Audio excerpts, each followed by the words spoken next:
यह कहानी एक प्राचीन और रहस्यमय राज्य के राजकुमार आदित्य की है, जो न केवल अपनी वीरता और न्यायप्रियता के लिए प्रसिद्ध था, बल्कि एक ऐसे रहस्य का हिस्सा बन गया, जिसे सुलझाना आज तक असंभव रहा। राजकुमार आदित्य का जन्म एक शक्तिशाली राज्य में हुआ था, जो हिमालय की आंचलिक छाव में बसा था। इस राज्य की पहचान उसकी समृद्धि, ऐतिहासिक महल और शानदार सांस्कृतिक धरोहर से होती थी। आदित्य का स्वभाव शीतल और बुद्धिमान था, लेकिन उनके भीतर एक अनकही शक्ति भी थी, जो समय समय पर रहस्यमय तरीके से प्रकट होती थी। युद्ध में जितना वे निपुण थे, उतना ही वे गहरी रणनीतियों और चिंतन में माहिर थे। आदित्य का जीवन एक आदर्श राजकुमार के रूप में बीत रहा था, लेकिन एक रात सब कुछ बदल गया। यह रात उस समय की थी, जब महल के भीतर कुछ ऐसा हुआ जो कभी किसी ने सोचा भी नहीं था। महल के पुराने हिस्से से एक गहरी आवाज सुनाई दी, जिससे पूरी रात का वातावरण सिहर उठा।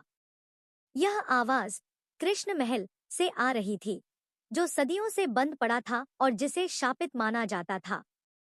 राजकुमार आदित्य ने इस रहस्यमयी आवाज को अनसुना नहीं किया। उनकी जिज्ञासा उन्हें उस अंधेरे और खौफनाक महल के हिस्से में खींच लाई। अकेले ही वे महल के अंदर गए, और जैसे ही उन्होंने उस पुराने हिस्से का रुख किया, उन्हें एक अजीब दृश्य दिखाई दिया। वह पुराना हिस्सा अचानक से जीवित हो उठा और एक दरवाजा खुला हुआ था।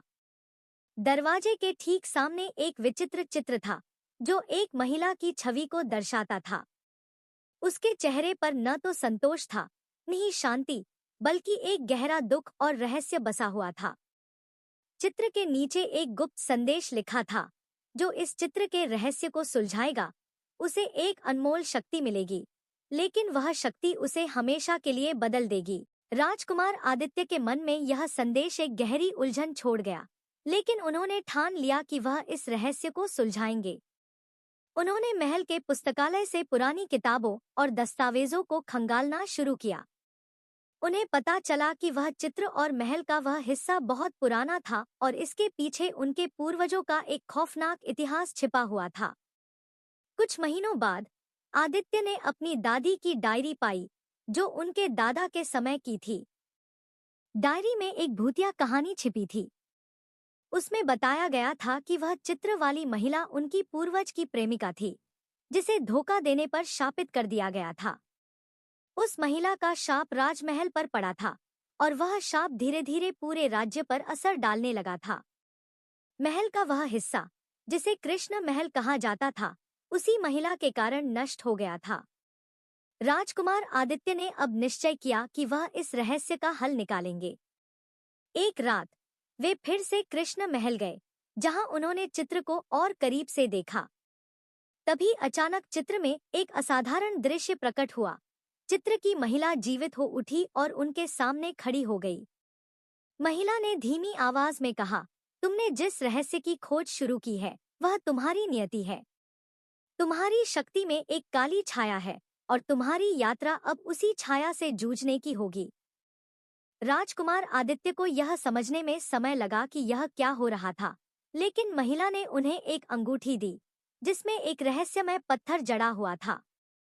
महिला ने कहा, यह अंगूठी तुम्हारे साथ हमेशा रहेगी, लेकिन इसका उपयोग बहुत सोच समझ कर करना।